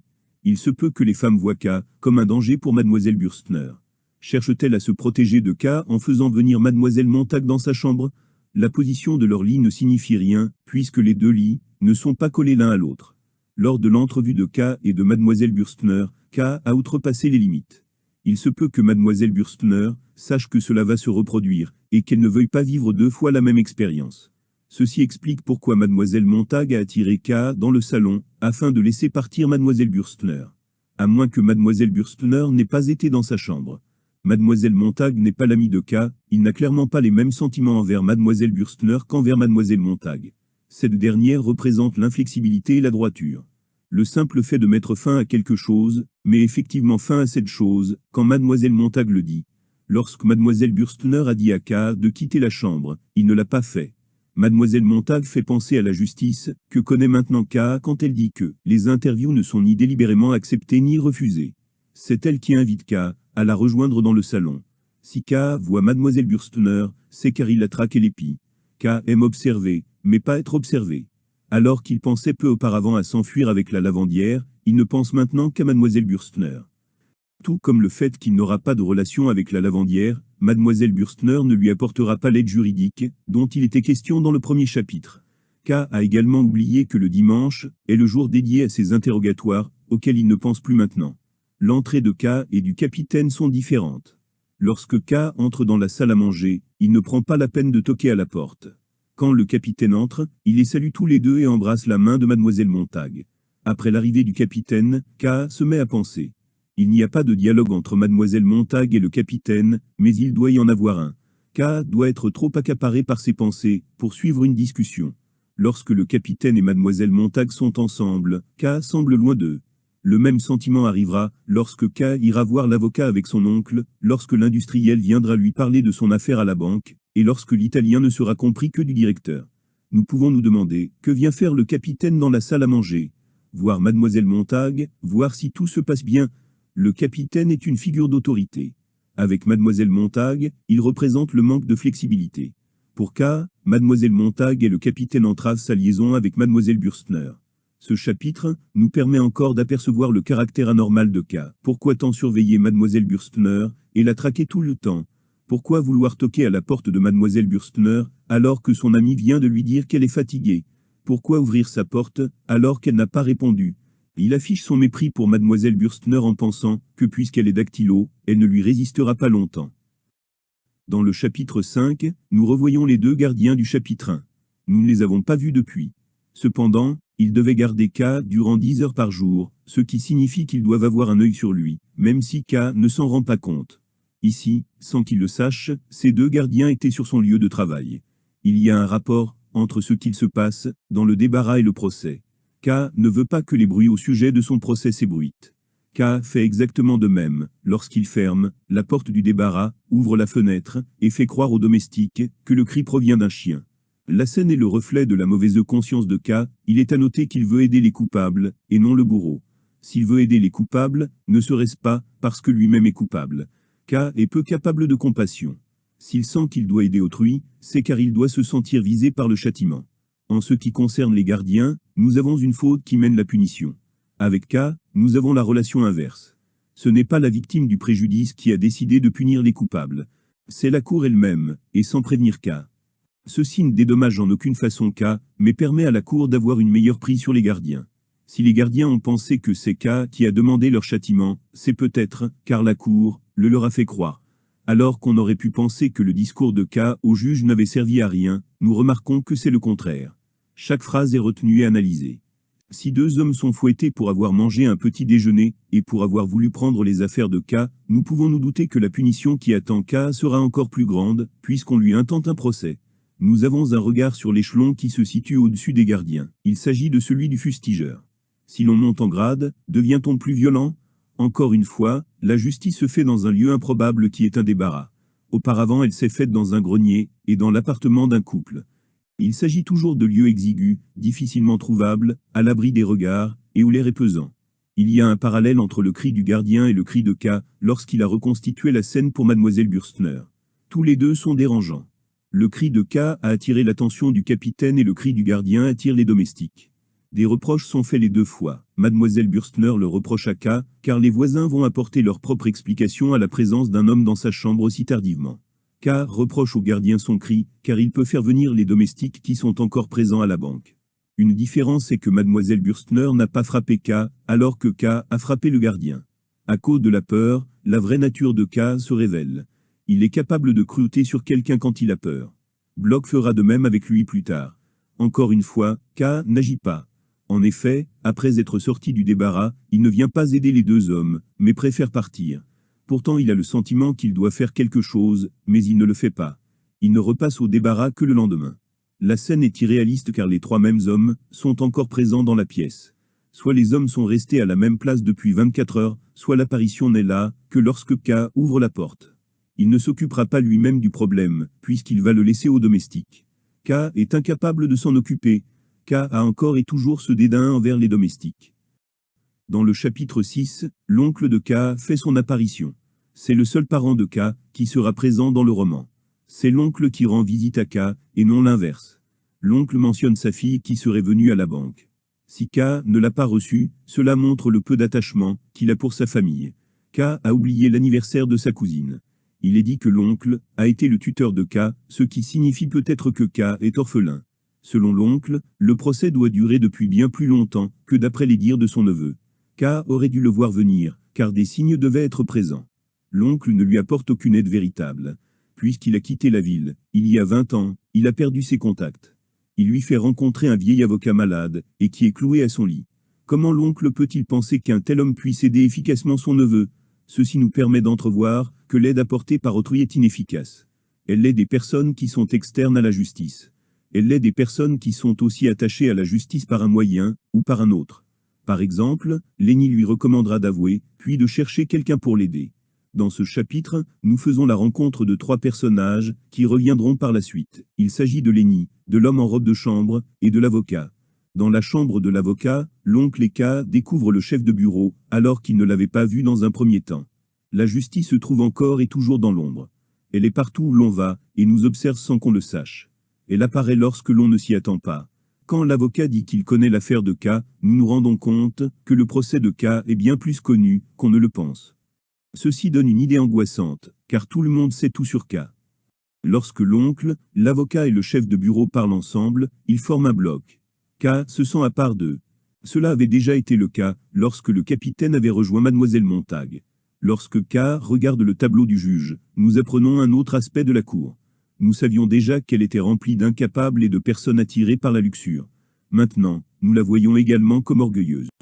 Un petit juge s'est fait peindre comme une personne importante. Il est assis sur un trône comme le serait un roi. Il a quelque chose de menaçant, car la peinture fait croire que le juge est prêt à sauter de son siège. Lenny est très semblable à Mademoiselle Burstner et à la lavandière. Elle est la troisième femme à être proche de K. Lenny pourrait également l'aider pour son procès. C'est une femme du peuple puisqu'elle est infirmière. Tout comme la lavandière, elle est elle aussi une femme concupiscente ou vénale, car elle tente de séduire K, alors qu'elle est la maîtresse de l'avocat. Tout comme K a voulu prendre la lavandière au juge, il essaie maintenant de prendre la maîtresse de l'avocat. Encore une fois, K ne connaît que la phase de séduction et ne va pas au-delà. Après être tombé au sol, K sort de la maison. K a une mauvaise conception temporelle des événements. Lorsque K sort dans la rue, son oncle lui dit qu'il l'attend, depuis des heures à l'extérieur de la maison. Si ses vêtements sont trempés, l'oncle peut dire la vérité. Cependant, nous n'avons pas l'impression que la scène entre Lenny et K ait duré plusieurs heures.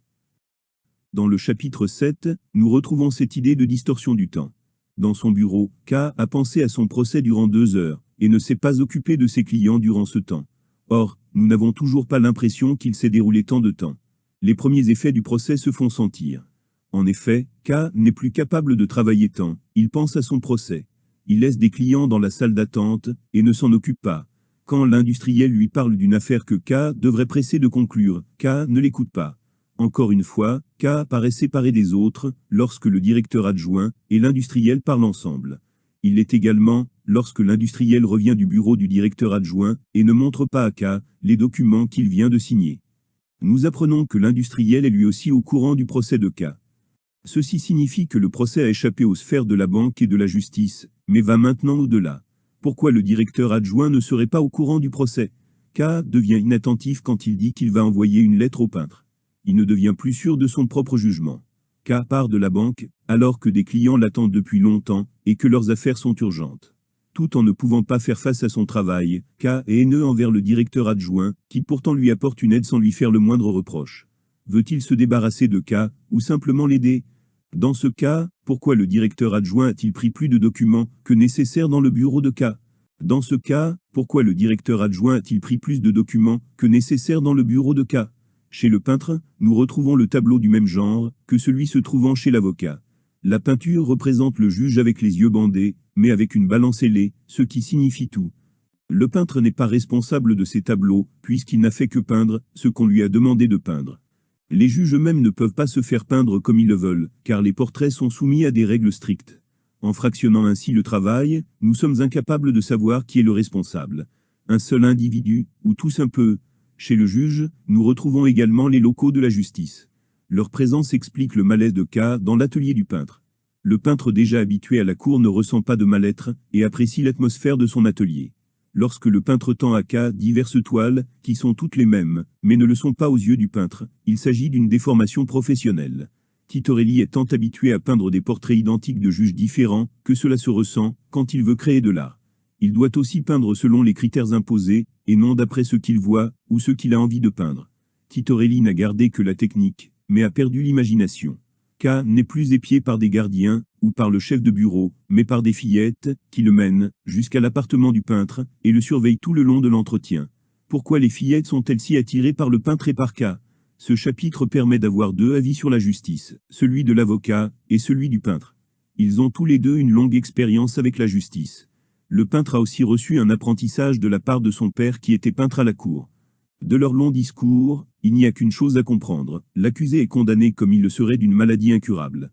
Il n'y a rien à faire, et l'affaire est sans issue, ce qui explique pourquoi l'avocat n'avance pas sur le cas de K. Le système est dénué de toute raison, il se contredit lui-même, et les éléments qui doivent être connus ne le sont pas. Par exemple, l'accusé ne sait pas de quoi on l'accuse. K devient privé de sa propre affaire. L'avocat écrit seul sa requête et le peintre propose de l'aider en écrivant une attestation, et en y faisant apposer les signatures des juges. Le peintre est le seul homme du petit peuple, qui propose à K de l'aider.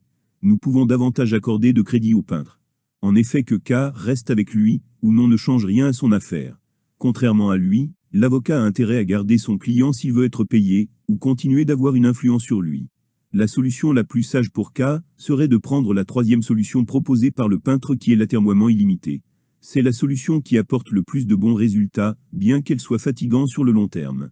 On peut deviner qu'il s'agit de la solution choisie par les hommes que K a rencontrés dans les bureaux situés au-dessus de la salle d'audience. En ayant vu l'état des hommes qui attendaient dans le couloir, nous pouvons deviner quelle déchéance physique et psychologique elle entraîne. Si K la suivait, il deviendrait rapidement comme eux.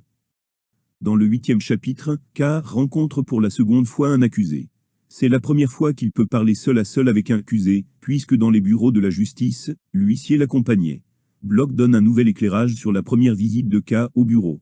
Les accusés ne l'ont nullement pris pour un juge, et si l'homme a crié, lorsque K l'a touché, c'était car cet homme a vu la condamnation de K, et la sienne sur les lèvres de K. Si les accusés voient le sort des autres sur les lèvres, c'est car ils ont besoin de rationaliser les choses dans un monde qui n'a aucune logique.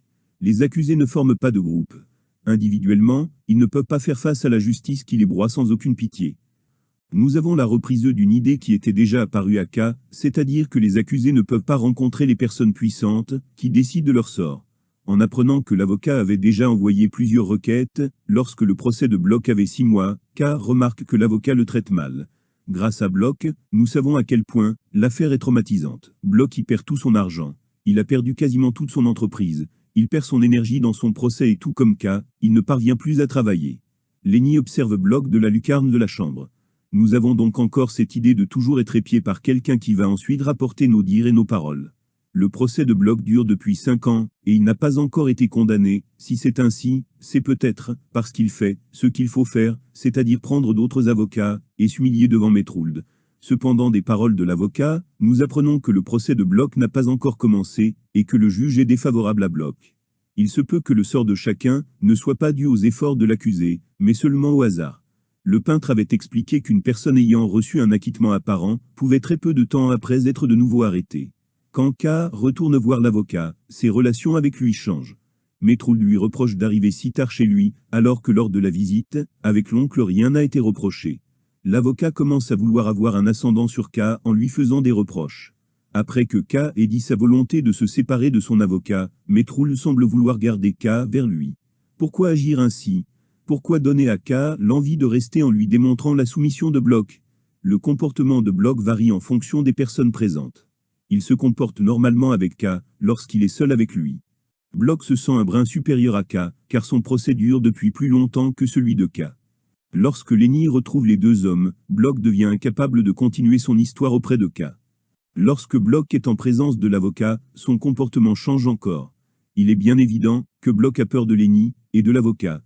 Son comportement envers eux, et la façon dont il le perçoit fera descendre, ou non l'épée de Damoclès, qui est constamment sur sa tête. Bloch n'est peut-être coupable de rien, et pourtant tout comme K, il agit comme un coupable. Alors qu'il est appelé, il n'ose pas entrer dans la pièce à cause de l'attitude que Metrould a pris pour le tourmenter. L'avocat l'humilie plusieurs fois. Lorsque K tente de le faire agir autrement, Bloch s'en prend à K, et exige d'être traité comme un monsieur. Est-ce le caractère de Bloch qui le pousse à agir ainsi envers K, ou est-ce que Bloch est naturellement ainsi? Comme avec le cas des deux gardiens dans le débarras, K est témoin de la punition de quelqu'un d'autre que lui-même. Le juge boude Bloch, tout comme K boudait Madame Groubard dans le chapitre 1. Afin que le juge ne lui fasse plus la tête, et lui révèle ce que le juge a dit de son cas, Bloch est obligé de s'humilier.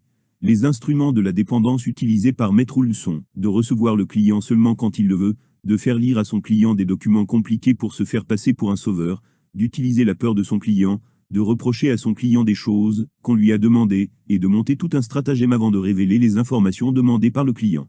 K compare Bloch à un chien. À la fin du chapitre 10, on trouvera un rappel de cette pensée. Chacun est le chien de quelqu'un. Lenny l'est de l'avocat, Bloch l'est de Lenny, et de l'avocat, K l'est de Bloch, le juge l'est aussi sûrement de quelqu'un. Bloch s'en prend à K, car il n'y a personne d'autre qui est en dessous de lui. K devient de plus en plus paranoïaque à son travail.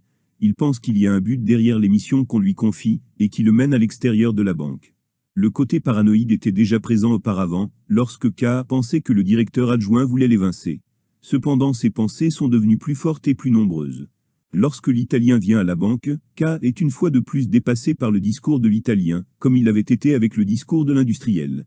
Encore une fois, le directeur et l'Italien forment un groupe dont K est exclu. La banque lui a confié la mission avec l'Italien, car elle pense que K maîtrise suffisamment l'Italien, ainsi que l'art. Ces choses ne nous ont jamais été dites auparavant. K lui-même ne semble jamais être un passionné d'art. En plus de cela, la banque se trompe en le pensant vraiment expert dans le domaine artistique, alors qu'il n'a été membre du comité de protection des monuments artistiques de la ville seulement pour des raisons d'affaires. Un autre effet du procès apparaît. Il s'agit du défaut de mémoire. K a beau vouloir apprendre des mots d'italien, il n'y arrive pas, alors qu'il en était capable auparavant. Un problème de temporalité apparaît de nouveau. En effet, dans la cathédrale, la nuit semble se coucher alors qu'il doit être dans les 11 heures du matin. Aurait-il parlé avec l'abbé sans voir le temps se dérouler? La scène de l'Italien et la scène de la cathédrale sont liées, puisque l'Italien ne lui a donné rendez-vous, dans la cathédrale seulement pour que rencontre l'abbé. Tout le monde est dans le coup, le client italien, le bedeau, l'abbé et peut-être même la banque. L'épisode de la cathédrale est placé juste, après que se soit défait de son avocat, et avant la mort de cette scène occupe une place symbolique. Dans la cathédrale, rencontre un abbé. Ce dernier l'apostrophe en l'appelant Joseph tout comme l'a fait le brigadier du premier chapitre. Seul son oncle l'appelle uniquement Joseph. L'abbé est également lié au tribunal, puisqu'il est l'aumônier de la prison. Le fait que l'abbé travaille dans une prison est un mauvais point pour s'il est connu dans la prison. Il se peut que soit emprisonné prochainement. Dans le roman, nous n'entendons jamais parler de personnes emprisonnées. Il se peut qu'il n'y en ait pas. La véritable peine serait d'être en liberté tout en étant accusé. La phrase de l'abbé qui dit que la justice te prend quand tu viens, et te laisse quand tu t'en vas, est une clé de voûte de tout le roman. Elle signifie tout depuis le début du roman. La cour ne prend que ceux qui viennent à elle. Si ne s'était pas comporté comme un coupable, il ne l'aurait jamais été. L'exemple de l'homme qui attend devant la porte de la loi est le portrait de lui-même. L'homme pense qu'il est interdit d'entrer dans la pièce, car la sentinelle ne l'a jamais laissé entrer. Lui-même ne prend pas d'initiative pour entrer dedans. Si nous n'allons pas au-delà de l'interdiction, nous ne faisons rien de notre vie et nous mourrons. Se comporte comme un coupable, car des personnes ont agi avec lui comme s'il était un coupable. Si ne parvient pas à aller au-delà, il restera coupable toute sa vie, jusqu'à sa mort. Par ailleurs est accusé, ce n'est que l'abbé, dit qu'on le tient pour coupable. Met en opposition le fait d'être accusé avec le fait d'être innocent, alors qu'il faudrait opposer le fait d'être coupable au fait d'être innocent. Il n'est pas étonnant que pense que le coupable est le gardien, et que l'abbé pense que l'homme n'a pas fait ce qu'il devait faire. N'a pas évolué, et se comporte toujours de la même manière. S'il n'agit pas autrement, il sera condamné par sa propre faute. Lorsque la sentinelle propose à l'homme un escabeau sur lequel s'asseoir, on pourrait croire qu'elle le fait par gentillesse. Cependant, ce n'en est pas. La sentinelle aurait pu indiquer la solution à l'homme, mais elle ne l'a pas fait. La scène de l'escabeau rappelle la fois où la jeune femme a proposé à une chaise, lorsqu'il était dans les bureaux de la justice. Comme dans l'histoire, la loi se trouvait toute proche, mais n'a pas pu y accéder. L'homme a essayé de soudoyer la sentinelle, tout comme a essayé de soudoyer le fustigeur. Dans les deux cas, cela n'a pas fonctionné. L'homme devant la porte persévère, mais il ne cherche pas de solution. Il est comme qui en plus de ne pas chercher à résoudre son problème, n'a utilisé aucune des solutions proposées. Il n'a pas pris plusieurs avocats, comme l'a fait Bloch, il n'a pas fait faire une attestation d'innocence par le peintre, il ne s'est pas installé à la campagne comme le lui avait suggéré son oncle, et il n'a suivi aucun conseil qu'on a pu lui donner. Dans le dernier chapitre, n'a toujours pas changé sa conception des choses. Lorsque les deux hommes pénètrent chez lui, accepte son sort comme une fatalité. Il accepte de suivre les deux inconnus. Même s'il refuse de marcher à un instant, il les suit tout de même. Lorsqu'il n'avance plus, les deux hommes s'arrêtent, et il n'y a aucune conséquence. Lorsque s'arrête au pont, les deux hommes s'arrêtent, et encore une fois n'en subit aucune conséquence. En réalité c'est qui mène les deux hommes, et décide de son sort. Les deux hommes sont les personnages les plus déshumanisés du roman. Ils sont tels deux machines qui accomplissent leur tâche. Puisque est un être humain, il devrait être capable de prendre le dessus sur les automates, mais il ne le fait pas. Au final, la condamnation n'en est peut-être pas une, car agit comme s'il voulait mettre fin à ses jours. D'ailleurs, l'idée de sauter la vie avait été présente dans le premier chapitre, lorsque s'était retrouvé un moment seul dans sa chambre. Le fait que n'y parvienne pas montre son incapacité à prendre son destin en main. Va plus loin, puisqu'il aide les deux hommes à échapper à un sergent de ville. Si un agent avait quelque chose à redire à la présence des trois individus, c'est bien que les deux inconnus ne font pas partie du système judiciaire classique. La justice à laquelle est confronté n'est pas la vraie. Elle n'existe seulement parce que lui donne du crédit. Change toutefois quelque peu. Quand il passe sur le pont, se rappelle des instants passés sur l'île. Jusqu'à présent, apparaissait comme un homme sans passé. C'est la première fois que nous voyons quitter la ville. C'est également la première fois que décide de ne plus suivre Mademoiselle Bürstner, alors qu'il la traquait dans le chapitre 1 et dans le chapitre 4. Il y a une symétrie entre le premier chapitre et le dernier chapitre. Tout d'abord deux hommes entrent chez alors qu'ils n'étaient pas invités. Les deux inconnus entrent dans la chambre de à 9 h du soir, alors que Franck y a fait son apparition le matin après 8 h, et un an s'est écoulé entre les deux arrivées. La mort de vient comme la conclusion de son procès. Encore une fois, la justice se fait dans des lieux reculés, là où il n'y a pas ou peu de témoins. Nous ne savons toujours pas de quoi K est accusé, et s'il est coupable. Nous ne savons pas non plus à quoi est due sa mort. Est-ce à cause de la rupture avec son avocat? Est-ce que parce qu'il ne s'est pas humilié devant son avocat comme l'a fait Bloch? Est-ce parce qu'il n'a pas effectué les démarches éreintantes des autres accusés qui stationnent dans le bureau de la justice?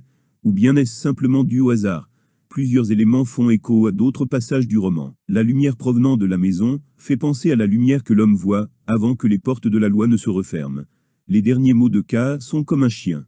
L'idée d'être comme un chien était présente lors de la scène entre Bloch et l'avocat. Or, dans les deux scènes, rien n'est similaire. Bloch est comme un chien, car il accepte de s'humilier devant le juge, puisqu'il espère avoir quelque chose en échange. Dans la scène finale, K est tué comme un chien dans le sens où il est tué sans raison et sans explication. K ne s'humilie nullement, et n'aura pas de compensation, puisqu'il va mourir. Alors que K était seul dans sa vie, il meurt entouré des deux inconnus, et de la personne qui le regarde de sa fenêtre. On avait sûrement calomnié Joseph K, car, sans avoir rien fait de mal, il fut arrêté un matin. La cuisinière de sa logeuse, Madame Groubach, qui lui apportait tous les jours son déjeuner à 8 heures, ne se présenta pas ce matin-là. Ce n'était jamais arrivé. K attendit encore un instant, regarda du fond de son oreiller la vieille femme, qui habitait en face de chez lui, et qui l'observait avec une curiosité surprenante, puis, affamé et étonné tout à la fois, il sonna la bonne. À ce moment on frappa à la porte et un homme entra qu'il n'avait encore jamais vu dans la maison. Ce personnage était svelte, mais solidement bâti, il portait un habit noir et collant, pourvu d'une ceinture et de toutes sortes de plis, de poches, de boucles et de boutons, qui donnaient à ce vêtement une apparence particulièrement pratique, sans qu'on puisse cependant bien comprendre à quoi tout cela pouvait servir.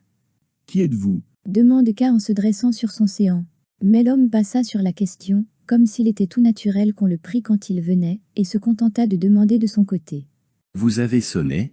Anna doit me porter le déjeuner. Dit K, essayant d'abord muettement de découvrir par déduction qui pouvait être ce monsieur. Mais l'autre ne s'attarda pas à se laisser examiner, il se retourna vers la porte et l'entr'ouvrit, pour dire à quelqu'un qui devait se trouver juste derrière. « Il veut qu'Anna lui apporte le déjeuner. » Un petit rire, suivi dans la pièce voisine. À en juger d'après le bruit, il pouvait se faire qu'il y eût là plusieurs personnes. Bien que l'étranger n'eût pu apprendre de ce rire rien, qu'il ne sût auparavant, il déclara c'est impossible à K sur un ton de commandement.